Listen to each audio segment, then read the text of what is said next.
My name is Matt Rosinski. I've been a resident of Toms River, New Jersey for the past 30 years. I'm a software engineer by profession, and this is my clawback story. So on October 29th of 2012, Hurricane Sandy flooded the entire first floor of my home, which included a living room, a full bath, laundry room, and a two-car garage. The living space on this floor was around 600 square feet. I had flood insurance ever since the purchase of my house. And after the flood, an insurance adjuster quoted me with around $80,000 in damages. My insurance company stated this first floor was a basement and covered only $18,000. After disputing this, they gave me an additional $6,000. So not nearly what the adjuster had claimed. So I ended up getting a loan from the SBA to cover the rest of the cost to rebuild my house. After doing a lot of the work myself and asking my family and friends to help to rebuild, I finally was able to move back into my house.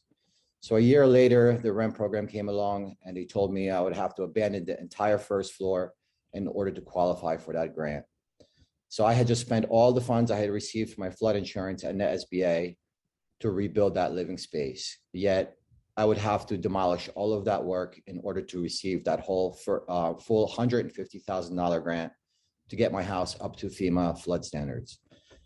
So I eventually demolished everything. I had just spent months rebuilding and using my own funds as well as the insurance funds and SBA loan.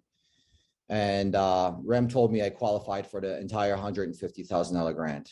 So since that's what it would cost to abandon the first floor of my house and build the square footage on a newly constructed third floor, I did exactly what they asked for and turned the whole first floor to storage and build what I had lost in square footage on a newly constructed third floor. So I used the entire $150,000 I received from REM plus another personal loan and roughly $20,000 to finish that project. So upon completion of the project, REM came in and they did a final inspection and they concluded that the project should have only cost me $80,000, even though I supplied them with more than $170,000 in contractor receipts upon completion of this project. And so they are now looking to claw back $60,000 from me. So when I question how this could have been, the answer I received from them is that the original estimate that they made for my project, which was $150,000, was incorrect. And it should have only have cost me, or it should have only been $80,000. So REM did the estimate. It was them who made the mistake. Even though the project was much more than they were claiming it was. I followed every guideline and protocol during the project. I am disputing their claims now. I mailed in over $170,000 in invoices for my contractors. I am a single homeowner. I have no way to repay $60,000 to the government. This is pushing me to sell my house that I have worked so hard to rebuild.